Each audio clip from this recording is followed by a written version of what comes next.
everyone. Welcome to the show. Welcome back for episode 4, week 4 of the podcast. Super excited to have you. Thank you so much for tuning back in. If you're brand new here, again, my name is Isaac Finya, and this is Outside the Box. And I'm excited for you guys to tune in if it's your first episode. If you've been here for the last 3 weeks, thank you so much for the support.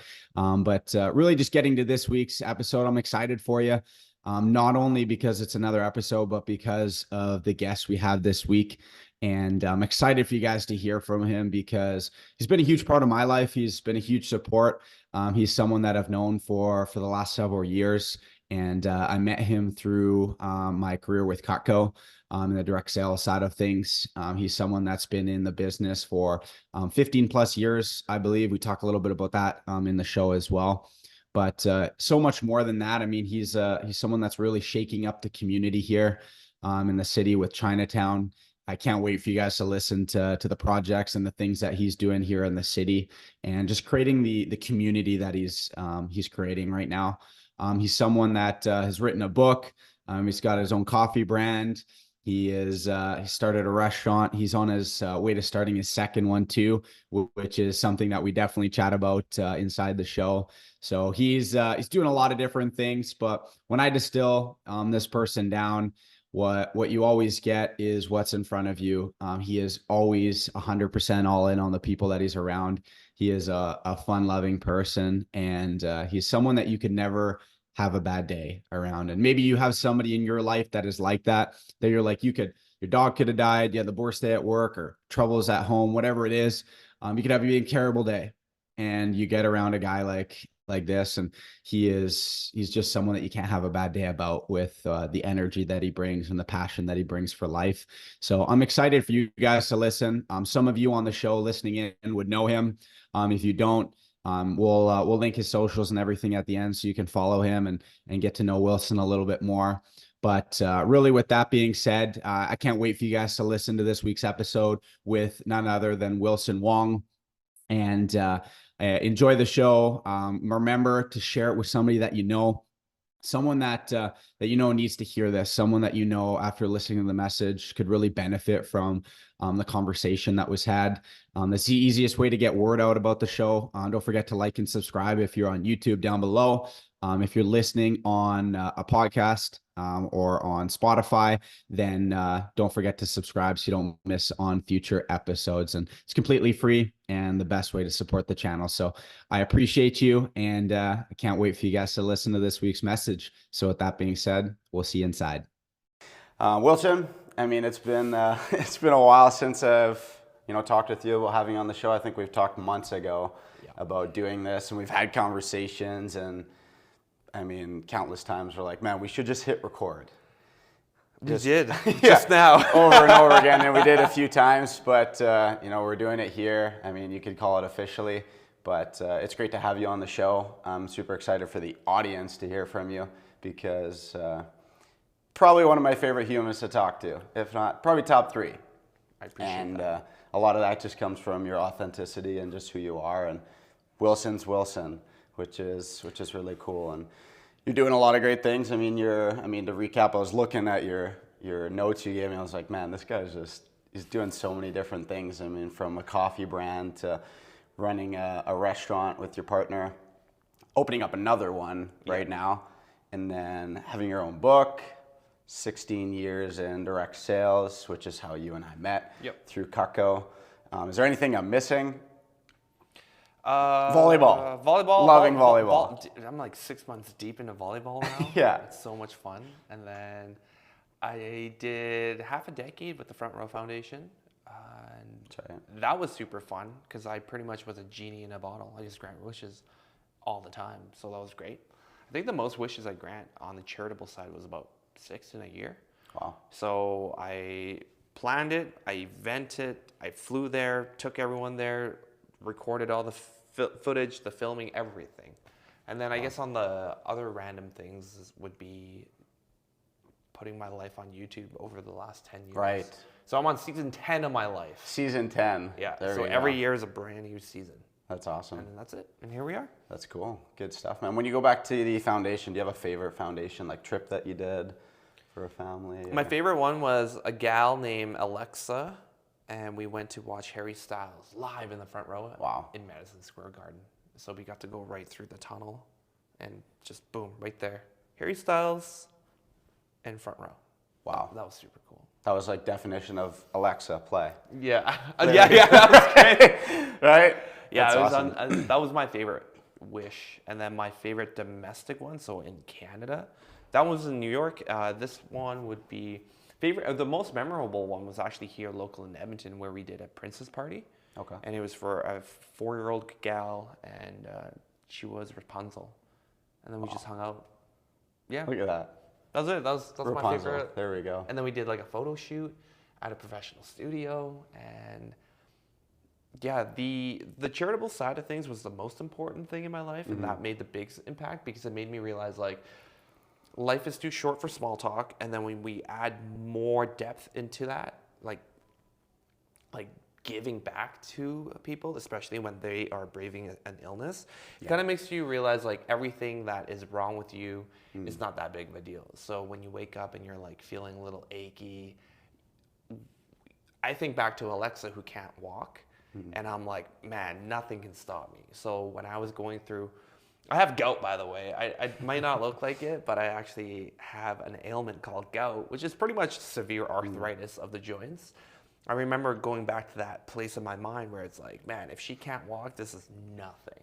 Yeah. And and that's such a selfish way of thinking about it too. It's like, well, it's like someone went through something worse than me, and I'm going to use that energy, whatever it is, to reflect back on it and say like, you know what? If she went through what she went through, mine is nothing. So make big things small and small things nothing. And then I figured it out. Like I'm gout free for almost a year now, 2 years. There you go. Yeah. And swinging volleyball, just going hard at it. Yeah, isn't that funny how once you get rid of one ailment, you appreciate the other thing, which is like now I have this deep passion for jumping and hitting and just playing sports. And you think back and you're probably like a year ago, you're like, I could never have played volleyball. No, there's You're no like, way. There's just no shot. There's no way. It was just like, this is it. This is my life. And then you realize Western medicine's pretty darn tootin'. And you take a little pill like this and it's all gone. I was like, wow, this is pretty good. Yeah. No, that's a cool thing. Like just to think about, I know your parents or people would always say like, help somebody is sometimes the best way to almost help yourself. And you help somebody that's going through such a difficult thing in life, and then it puts a whole new spin and perspective for yourself on a situation, and now you're like, well, I don't even... It's absolute gratitude. That's all it is. It's like I'm grateful that I have the ability to walk and talk and do the things and move around and have abundance in that with my health. Whereas when you are surrounded with those that are truly in a desperate place in health, it's tough. So it also brings you, and I've been doing it I did for 5 years, and you're granting wishes every single year. You get a little bit, for me, to put it in these terms would be, when you're working with people that are sick, you realize it's your duty and your job and your responsibility to make them feel like they don't have any sickness. And you have to come from a special place of gratitude as much as giving. Like you give that energy to them. And the amount of people that felt a certain way, like they never had a cancer or cystic fibrosis, it's so cool. Like one of the gals, she's 4, Tylo, and what ended up happening was she was going through cancer. She had the most energy out of any kid out there. And you wouldn't even know she had cancer. Like the most energy. Cool. So cool. Yeah. So when I see that, I'm like, yeah, I'm going to give it my all. So the Front Row Foundation changed my life indirectly by allowing me to grant these wishes and have one-on-one time with people braving that sickness. And giving so much to them just gives so much back to you. Like, I mean, just in perspective and energy too at the same time. You're like, it's like empathy and sympathy and everything in between, and the enthusiasm that I have for them because they themselves have acknowledged that they are mortal, but then they don't even worry about that, which is crazy. Right? There's like no worries. They're like living just no worries. Like I'm just going. Yep. I'm just doing it. Just doing life. It's like acknowledging you have a finite amount of time, so you put in the best amount of energy out there. And just treat life totally different. So much more different. It's like a lesson we should all maybe take. We should. We should. We get jaded once in a while. Yeah. Don't get me wrong. It happens. Yeah, absolutely. Good stuff. Well, a big part of, I was reading your stuff there, I mean, all the things you're doing, but at the bottom of it, it says, I get to live life just being Wilson. I get to be myself for a living. Explain that. Like, go through that. I mean, doing all of these things. We met through Cutco and direct sales. That's how we know each other. Walk us through how you're doing what you're doing. What brought you to that space? Yeah, the how I got into Cutco was really straightforward. I just got my driver's license. And what better way to borrow mom and dad's car than to do a sales gig? Like, it's selfish. That's it. Like, so next thing you know, can't say no. You can't say no to that, right? So year one becomes year two in sales, and then year two becomes 16 years deep into the Cutco business. Nice. But what I've also learned is that I've never really identified in my career as selling Cutco. Even for me to articulate, most people identify as their career. Oh, what's your career? And, oh, I'm a doctor, lawyer, pharmacist, accountant. Cool. Mm-hmm. Who are you outside of being those types of occupation? And selling knives is such an interesting perspective because it's a very humble job. Someone's got to do it. I'm one of them. But there's no prestige. There's no title to it. So when you realize that no one really cares what occupation you are, they just want to know, are you a good person, yes or no? You realize that you could just be yourself for a living with the skill set of being a doctor, pharmacist, a lawyer, a great salesperson, an author, an entrepreneur. That is so much better than identifying as that one linear thing when you could just be you with great skill set. And then you can have stories that build upon stories to get the business and the referrals that you want. That's the way I look at it. Wow. Yeah. There you go. That's awesome. And how do you see, with Cutco, for people that know Cutco, they understand the business, but being in direct sales, being your own business owner, it takes a lot of patience to do what you've done with Cutco. I mean, in your story with Cutco is you worked with them and then you went away for a bit and you're like, hey, I was missing something. I still have something to build from here.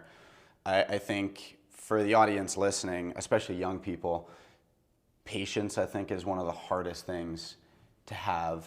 And when I look at you, you're somebody that has been very patient with your life. You're not rushing things. You're not like, oh man, I'm XYZ years old. I need to do this, or I should be married, or, it's I'm living my life. Yeah. I'm doing what I feel I'm led to do, and this is who Wilson is. What are some maybe tips or maybe things that you went through that I'm sure that was difficult for you? Like, everybody has people in their life that are rushing them, trying to get them to, you should do this, you should do that. Sometimes it's parents, it's family. Maybe walk us through just what that looked like for you and where you're at. Surface level would be ignorance is bliss, because I didn't know anything else other than, hey, my manager, Cutco was technically my first job, my first real job. I did hand stamping at a carnival.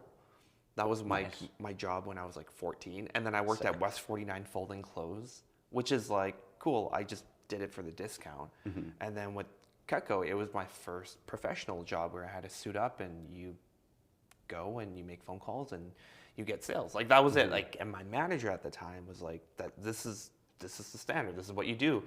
And that's exactly what I did. I didn't really think anything of it. And the judgment of friends and family in a career choice when you're 18, that is where I was patient with myself and I had the foresight.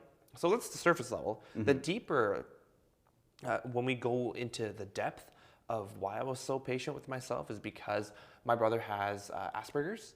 So in terms of pure focus of my upbringing, my mom and dad had more energy with him than with me. So I became very free-spirited and I got to try everything and anything. So they never judged me.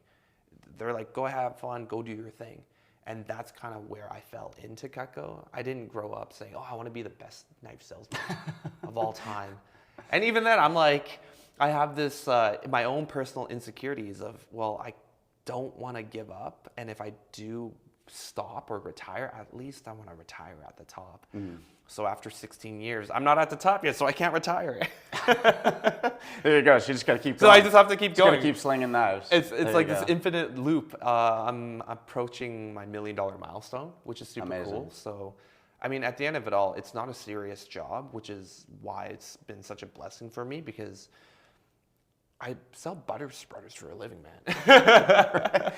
Like, I don't have any crazy obligations with these big contracts or someone's life in my hands or the grind of a 9-to-5. Like, I've always been really, really happy. And Cutco is the best outlet for creativity. Or in this case, I could put a general statement. Sales is the best outlook and outcome or output for creativity. So sales is the best output for creativity to make income.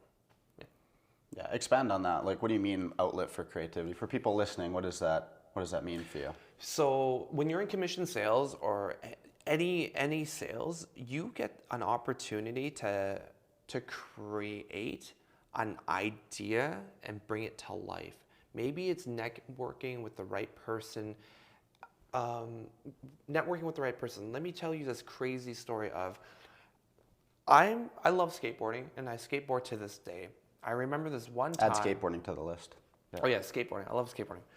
So I'm at Castle Down skateboarding. I've got this torn up pair of sweatpants. No shirt on, just skateboard, my shoes and pants shirtless, right? Just rolling, having a great time. There's this one family that this one dad brings his son all the time to the skate park. Fast forward a whole summer of skateboarding and seeing them spark up a conversation. Next thing you know it, the mom comes. I literally have no shirt on, okay? It's the mom, the dad, the son is going back and forth, just rolling. I ended up selling Cutco in the back of my trunk, shirtless, at a skate park. Fast forward, no joke, okay? Fast forward a couple months later, I go to Vancouver. I go visit them because they moved to Vancouver. They let me crash on their couch. So you're telling me some shirtless Asian skateboarder sold $1,000 worth of knives only to live with them for a night in Vancouver? Like, you tell me how... I've heard bits and pieces of this, and it still cracks me How up crazy is that? Every time I hear that. That's like one creative outlook of how sales is like, cool, I made money. The commission's already gone. I spent it on something, whatever it may be, with the plane ticket, whether it's the food. But that story and that experience, like, how crazy is that? That's a one-of-one story that only I got to experience with them in an environment where I could be shirtless. That's shirtless the first time I made money shirtless, okay? That's it. I made money being shirtless. That's for the first time. You're going to have your own title on like a video or a show. It's just like selling knives shirtless. It'd be a great. Hey man, I got some pretty interesting stories. That'd be a good hook. Yeah, that's like one of them. I know. That's just like one of many. So when you're in sales, I don't care if you're selling cars, private jets, knives for couches, like everything I see here. Like, who made this wallpaper? Who designed it? Is it who manufactured it? Like, I love how I look at things now, where I look at the HVAC and I look at the plumbing and I look at the fixtures. I'm like, someone made it, someone created it. That is the creative outlet, but now the sales is, where do you sell it? Well, we're in this beautiful loft. Someone had to buy it. Someone had to have an interaction with you and I and be like, hey, not only are you going to get these couches, but I'll give you a discount because I want to nurture the relationship and make sure you don't just buy a pair of chairs, but you buy it for every single investment property. So when you look deeper into the layers of what business is all about, someone will always get their piece of the pie, but because they are in service for you and your business. They actually want to help you, whether it's the aesthetics, whether it's even a paper bag for restaurants or a cup, a plastic cup or straw. Like, someone gets to make their business successful because they actually are in the people business. So it's relationships. It's like, that's why it's so much fun for me. Like, imagine being able to sell things only online, but you make money by yourself, for yourself. What a lonely way to make any money. It's like, cool, you can sell stuff, but if you have no people around you, then what's the point of being rich when all your friends are poor around you? Doesn't make sense. Yeah. Can't do anything with them. Yeah, no, because you don't surround yourself with the right people that can afford to treat you out, or you vice versa, for you to give back and you treat them out. And you have this really interesting dynamic in relationships. If it's only money driven, then you will 100% always get taken advantage of. Oh, we're going out with Isaac. Oh, Isaac's a baller. He'll take care of the bill. Then you have that expectations, and you have the wrong foundation for friendship, because it's based off finances, it's not based on the relationship. Absolutely. Yeah. There you go. And going off relationships, I know you mentioned John Ruhlin. I love him. Changed my life. Huge impact on your life. I mean, I read his book as well, and it was like from opening the book right off the bat, you're like, I've got a metal bookmark. This book looks different. And for those of you that don't know John Ruhlin, he's a master of giftology. I mean, trailblazer in the Cutco world, but just with relationships is really what he talked about. That's what his book was centered on. Yep. Was how do I use this product or service and create an experience in a relationship with people, which maybe expand on how that's kind of played into your life and how you're using his methodology. John Ruhlin's book was so interesting because he validated Eastern values in a Western culture. Because whether it's in China or in Asian in general, you got to give. You always give before you even ask for anything. And what he was able to do was he was able to articulate it in a Western culture for Western society. And that is where East meets West. But then now on the business-centric driven side of things, on Cutco, whether it's giving a free piece of Cutco or buying a sample or even just taking somebody out for a meal or surprising them and delighting them, we all do it. But most people do it in a certain specific way that's so predictable. Christmas time, here's a gift, right? Everyone buys 1,000 gift baskets that you might accidentally offend someone. You're lactose, here's a block of cheese. Thank you. You're celiac, here's a loaf of bread. It's like, oh man. Yeah. So what worked for me and why I still continue to find it so exciting with Cutco is that every person that we sell these pieces of Cutco to, or all your clients, they all have a kitchen in their home.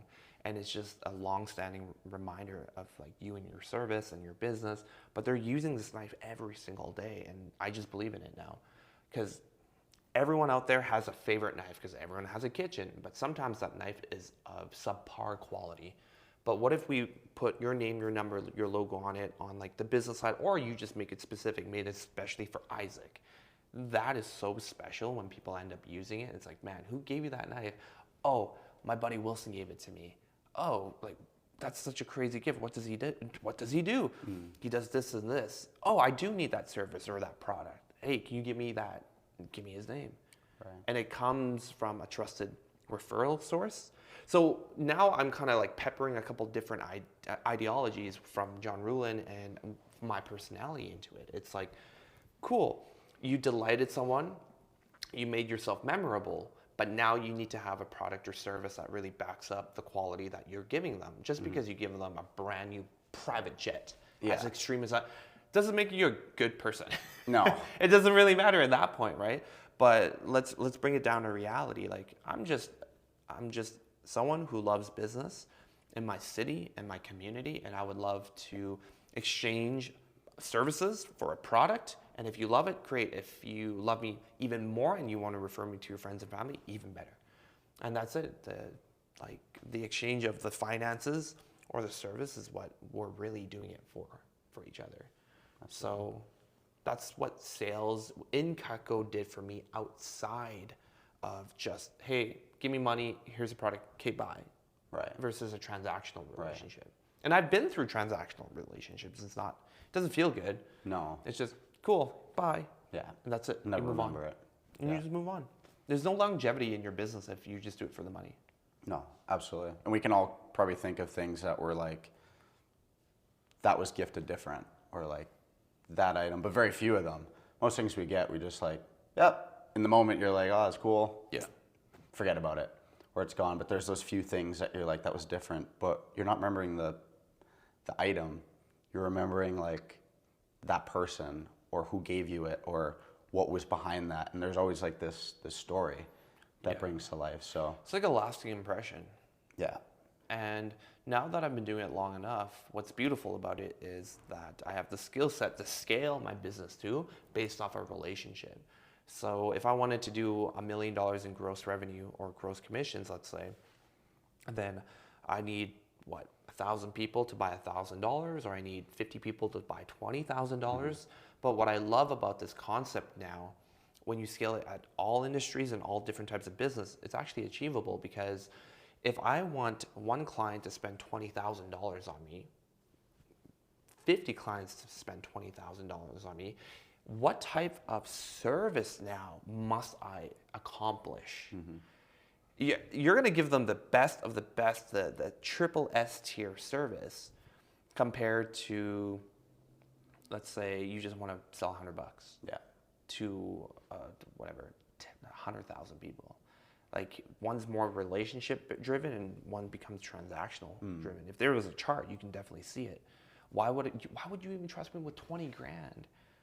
Like, you don't trust strangers with your money so quickly, right? You have to build a relationship with your relationship manager with a bank.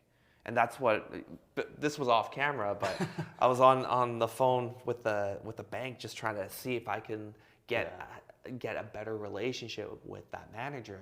Did it work? Maybe it didn't, but at least I tried. So yeah. No, it plays into so many things in life. I think, going through sales as well, you don't even realize the little places that it plays into, because it's in all the little relationships, from your spouse to your family to even being at a restaurant with like a waitress or a waiter. Like, just saying their name or being someone that's relational with them, finding out how their day, you never know how that plays out. Yeah. And I've seen it happen. Like, Micah Brown, one of my coaches back at Out East, he's going to be on the show too. I mean, he's so good at this. Best I've ever seen. He just like, he'll always like, he knows your name and he will find out like how you're doing within like that first like few minutes. Turns out that there were food on all the forks like twice, and the waitress was like, oh my gosh, like, I am so sorry, like, embarrassed. And he was just so kind about it. Turns out she knocked like $70 off her bill. Wow. Just from knowing like her name and her story. So it just goes so many ways, just to like get to know people, take the extra minute. Can make a big difference. Yeah. Which is huge. We live so quickly now. Yeah. Which is fine if there's an opportunity to monetize it, but it's not fun when you're trying to build a relationship. I think the beautiful thing is, when this podcast comes out, if you Google your name or my name, you can actually learn so much from that person. So it also does not excuse the ignorance that you have with someone who you want to get coached, or you look up to and be like, hey, what can I do for you? It's like, no. All my content, all my information is already out there. If you slow it down, everything's already there for you to build a relationship with me. So that's what I like about the fast pace, but also understanding how you can slow it down too. Yeah, that's good. Yeah. Never heard it put that way. It's what about it makes it so special, like for you? Like, what about the fast pace and the slow pace did you take away from that for you? Yeah. Oh, from this, like that moment? Just that moment. Like that moment with like Micah, I see people like, you have hundreds of transactions happen between people every day. Like, you think about your day, you go out into the city, like, how many people do you talk to? The amount of connections you can make in a single moment. Yeah. It happens so fast, and we're all like how you doing? Good, right? How you doing? Bye. Like, it's just like we're geared, even at a grocery store, it's like, hey, how you doing? Good. It's like, you don't even think about what you're gonna say. You just are almost programmed. We're programmed to just be like, I'm good. Right? I'm fine, right? We don't even sometimes even ask how they are. And then when we do, it's like, good, yeah, I'm good. Well, great, that was a great conversation. How are you? I'm good. How are you? I'm good. Right? Go to a grocery store or somewhere and just say, they ask you, how are you? And you're like, not having the greatest day. Watch how they're, wait, what? You're not having a good day? And it's like, to have a conversation, when you slow it down with people, it means so much to them, because nobody is really doing it. And so many people go, whether it's a 9 to 5 or just their life, not having those conversations, or people to even say that spark of like, that person was different. Like, Wilson's different. This guy told me his name. spent 2 minutes with me, that goes a long ways when you slow things down that way. And out of your life, it's like, I took 2 minutes, but like I might have just changed someone's life. And if you do that on a large scale, watch the relationships start to build and the unique ones start to build. And that's something I noticed when I was younger. My dad was very good at that too. And just taking the time to get to know you and actually take 2 minutes out goes a long way with people. Like a really long way when we live in a society that is, like you said, very, very fast paced. And it's just go, go, go, go, go, which you have to do at times. But it pays to slow things down and just take the time with people. You gave me a thought with that whole sentiment that you shared with me. It's, if you are currently in business and you're having a tough time finding good people, now is actually the best time to get good people. Because when you stand out from the crowd as a leader, that's where you can actually grab that person that's at the grocery store that has every skill that they have and they want. But if you can build that relationship, nurture their skill, oh my God, you never know what type of person they can flourish and become, because most people don't have anyone to believe in them. I have a lot of self-belief, but that came over a long period of time of personal development and great coaches and mentors as well. Absolutely. In my life in the business. But sometimes you're right. It's we live so fast that we kind of overlook the great skills and talent that we have. Yeah.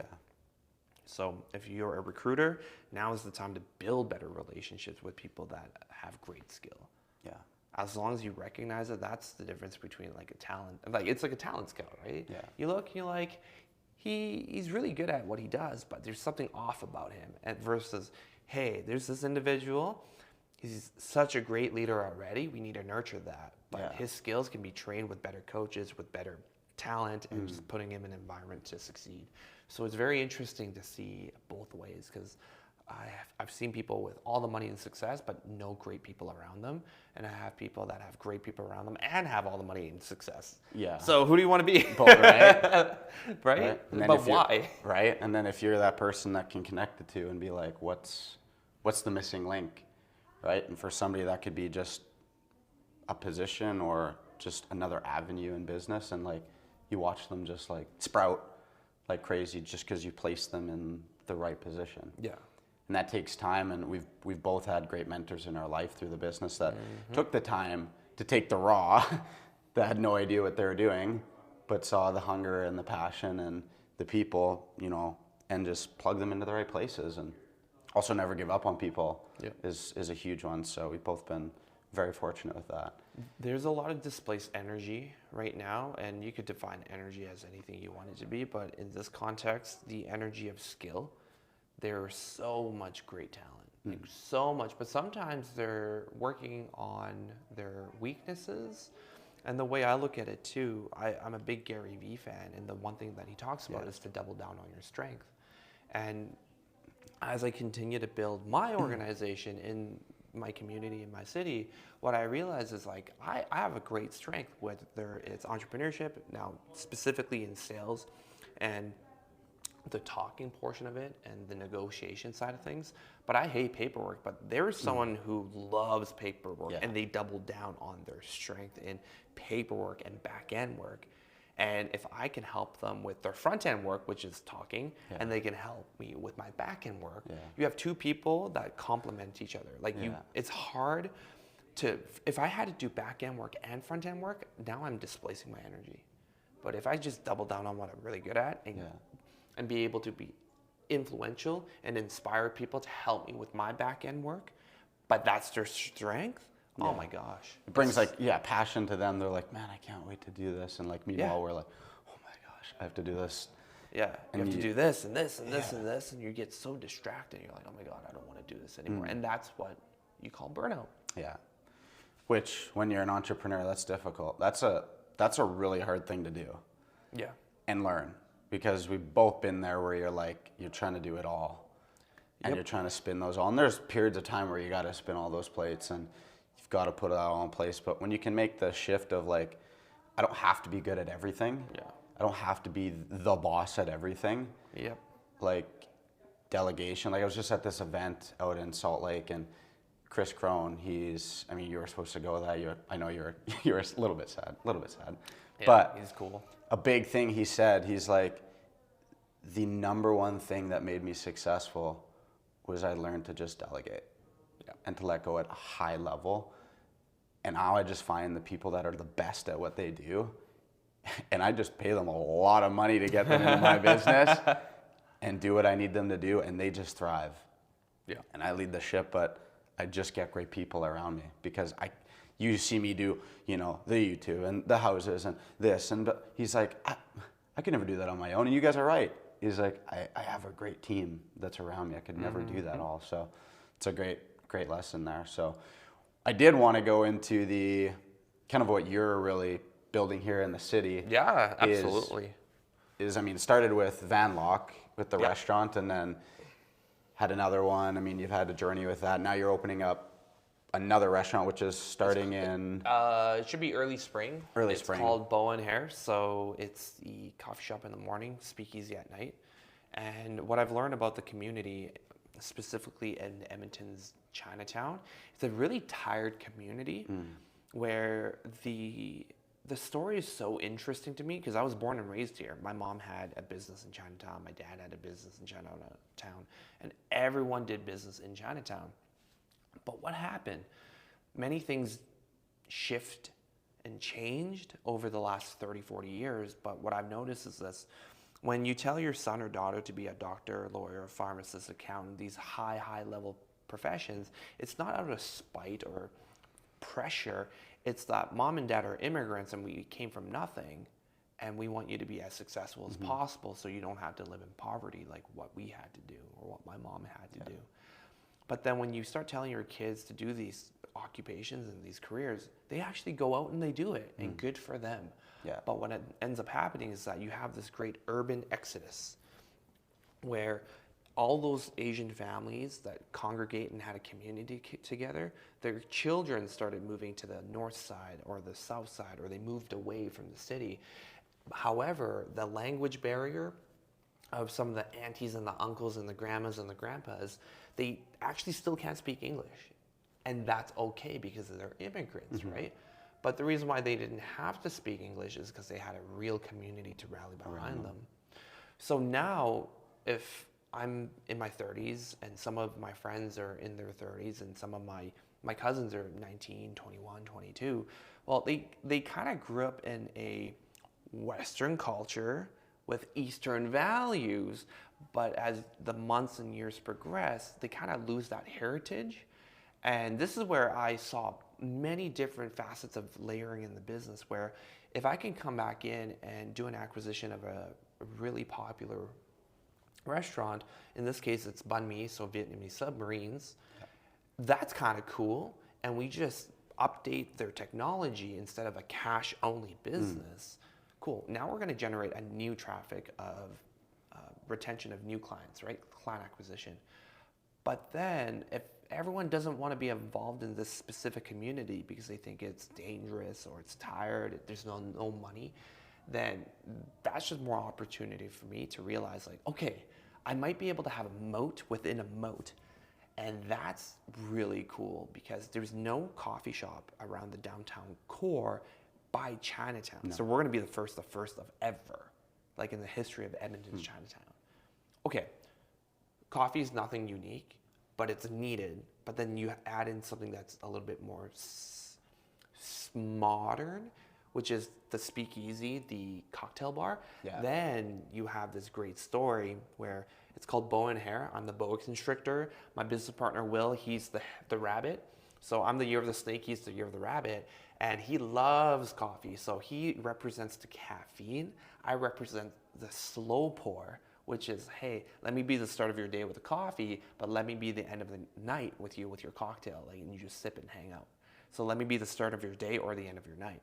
Wow, that's cool. So the real intention now is, how do we get a community to rally behind this? There is so many displaced, like, heritage all over. I just spoke with a great friend of mine. He grew up in a small town in Alberta. He was like one of 6 Asians in the city, or in that small town. So he looks Asian, talks Chinese, But he's surrounded by Ford F-150s. Yeah. So, so there's actually this massive need for youth heritage right now, and I'm seeing a massive resurgence. Yeah. And I'm at the point now where if I can provide a great product and service, I will attract those great skills and talent. And if they even have an ounce of inspiration, that is where I hope you believe in this community and take those skills and talent and apply it as well. Wow. Because we can make money together. Like, there's no more famine thinking. I also know that everyone has their own version of intergenerational trauma, but what's cool is there's this togetherness now, and me, Will, and some of the community leaders out there right now in Chinatown, we're doing it. We're leading the way. But I'm putting money where my mouth is. Less talking, more doing. I'll do this acquisition. I'll spend $250,000 on opening up this place.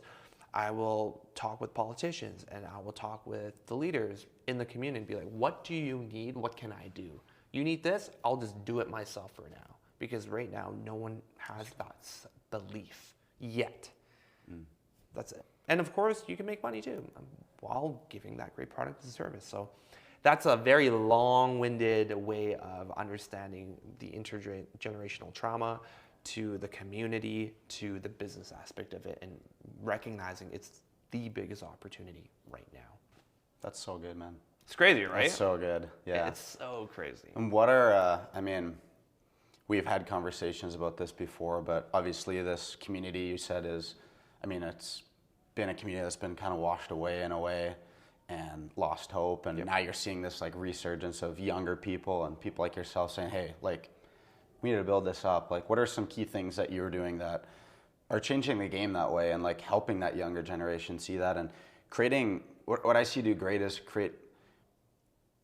create opportunities for people in the space that you put them in, if that makes sense. Like, they don't just feel like they're like, I'm just serving sandwiches or I'm just serving coffee. Like, what are some of the things behind the scenes that you're doing to really inspire people? Yeah, behind the scenes, the first thing that pops up to mind is the aura, the energy, the feng shui, the yin and the yang, let's say.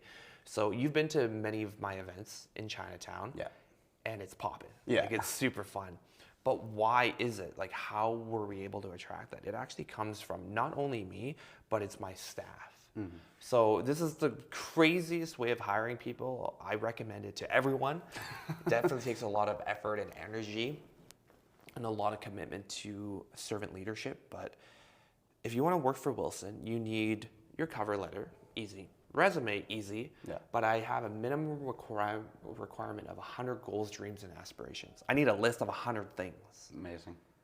And and trust me, people are like, what are you talking about? You need 100 to make sandwiches? Yeah. Yeah. If you want to make my sandwiches, you got to give me those 3 things, especially 100 goals, dreams, and aspirations. Because at the end of it all, this is what I realized. It's not making the sandwiches that count. It's being able to provide staff an environment that they can actually have belief in, and great leadership and be spoiled. And I could define being spoiled. A great working environment. Like, I've worked at my West 49s, and I've worked at Stamping Hands, and I worked at Cutco. And let me tell you, selling knives in a sales company was the best environment because they really nurtured me as a person for my goals and dreams and not just for their own pockets. So when I look at it from a deeper leadership level, well, when a customer walks in, is this guy going to actually help me and give me great energy and be fulfilled and purposeful? I mean, it's just spreading mayo and spreading pate and doing, like, it's not about the sandwich. It's how you feel when you eat the sandwich. It's how you feel when you walk into the restaurant. Like, that energy, you can't buy. No. You have to nurture it. And that's where you might think it's, oh, wow, it's so expensive. It's like, no, not really. When you have a list of 100 goals and dreams, they just gave you a cheat sheet on how to inspire them, how to lead them, how to motivate them to make sandwiches. Yeah. In that context. But whether you're in plumbing, whether you're selling Cutco, whether you're selling real estate, if you have a list, you want to go skydiving? Let's help you reverse engineer how to go skydiving. Well, you have to go in the summertime, so it's February, and you want to go skydiving. When would you like to go skydiving? Now you can really have the acronym SMART goals and help them. Well, Let's figure out what you would like to sacrifice if you want to go skydiving. How many weekends would you like to work? Are you going to stop partying, or are you going to stop drinking? Like, let's actually acknowledge that, yes, you're right. You will sacrifice the one weekend with your friends, but it's not for me. You wrote down this goal of going skydiving. I didn't write that down. You did. So are you willing to sacrifice this immediate gratification to get your delayed gratification, which is skydiving? Now let's scale it up. Let's say you want to go to Japan.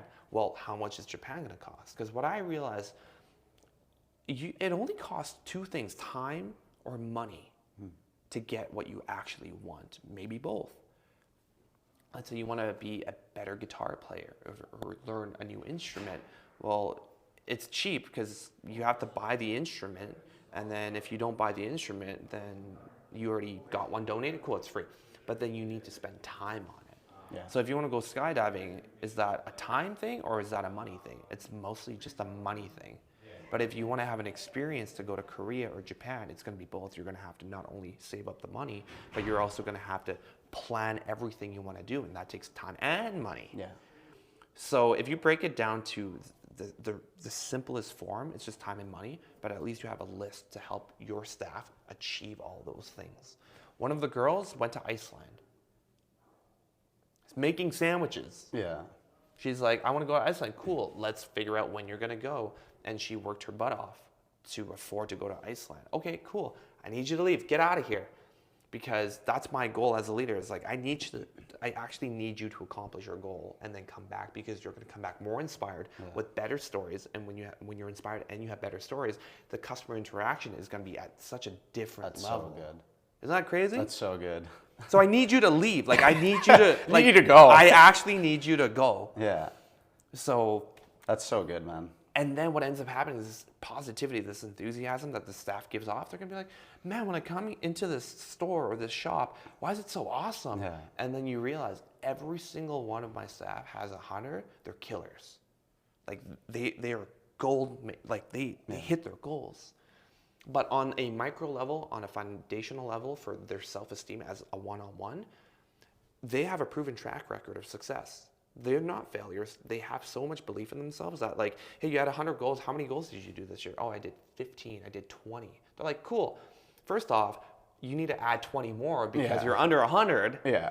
But no one could ever take that away from you, because in 1 year you did 20 things that you said you were going to do, and you did it. So these micro successes actually build confidence and self-esteem, so they can actually go and do the things that they want to do. I personally think when I help them hit their goals, I have better staff retention as well. Because when you leave me, it's not because of malicious intent or bad faith. It's like, you're leaving me because you finally hit the goal that you need to go hit. And go on and do the next, And on to your next chapter of your life, but you'll always be invited back. And if you want me to think even deeper, like the deepest level, okay? Deepest level. Deepest level. The deepest level, guess who gets the referral for better staff, for catering, for business opportunities? It's gonna be me. Yeah. Because I helped, I nurtured, I gave. And 15 years from now, when they run their own business, they're like, hey, we need catering. Let's go back to my old boss. He still has his shop running. Yeah. And I'll be like, sweet, how many do you want? Hey, let's go back to my old boss and let's do an event at his new space, or old space at that time. Now you can see where it gets really interesting when you think long term. Just the organic that comes back to you is like, people talk about that on just the customer level, but in this aspect, we're talking about your own employees and like even people working. Like, people grow up and then their kids, I mean, man, go work here. Yeah. Man, talk about just like organic, just traffic coming back to you in a way. Yeah. And the energy that you attract, that's the most important thing to have a long-term sustainable business. Yeah. Like, if you have staff turnover, it's a leadership problem. It's not them. Like, if they think it's a dead-end job because you give them the opportunity to think it's a dead-end job. Yeah, where's the opportunity for growth? Where's the opportunity for professionalism? Where are you going to learn? If you can't learn it from making sandwiches, in this example, then you're going to have to find it somewhere else. But the amount of skills that they learn, not just through me, but through each other's skill share, insane. Absolutely insane. Now, So good. now let's scale it to the community and the foundation of being a great leader. Less talking, more doing. Yeah. But you do it with great faith, good faith. You do it because you want to do it, not because you have to. Yeah. So that's how I'm attracting my staff. That's my unique hiring process. That is where the community is rallying, not only for my businesses, but for all the other businesses around. So that way people actually can trust again, which is kind of weird to say when, again, we're in a very fast-paced environment and everyone's trying to get ahead of each other. But in reality, it's like, nah, man, come work for me. I swear you're going to have an amazing environment. And if we don't work with each other and we do business with each other, we're going to have a great relationship too, because the foundation of my income is based off great relationships. That's all. Amazing. So good, man. I mean, we could talk for we can. Do you have to go? hours, man. I don't even know what time it is. It's crazy. We'll do this again. I mean, this won't be a one-time thing.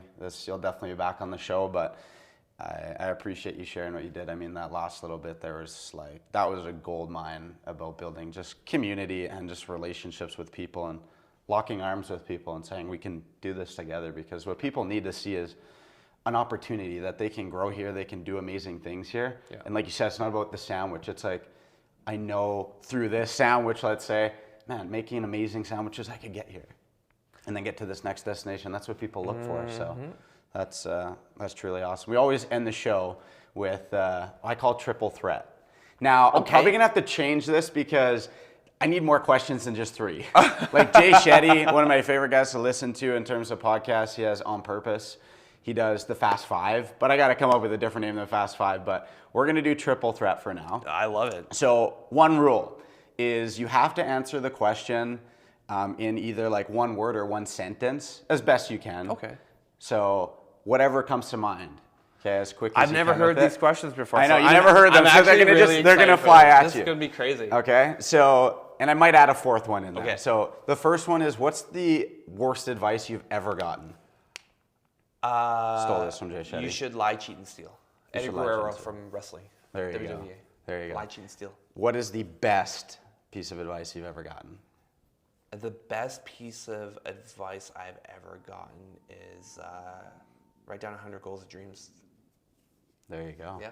And I mean, the show is called Outside the Box. What does being outside or going outside the box mean to you? Oh, that's a great question. What does it mean by going outside the box?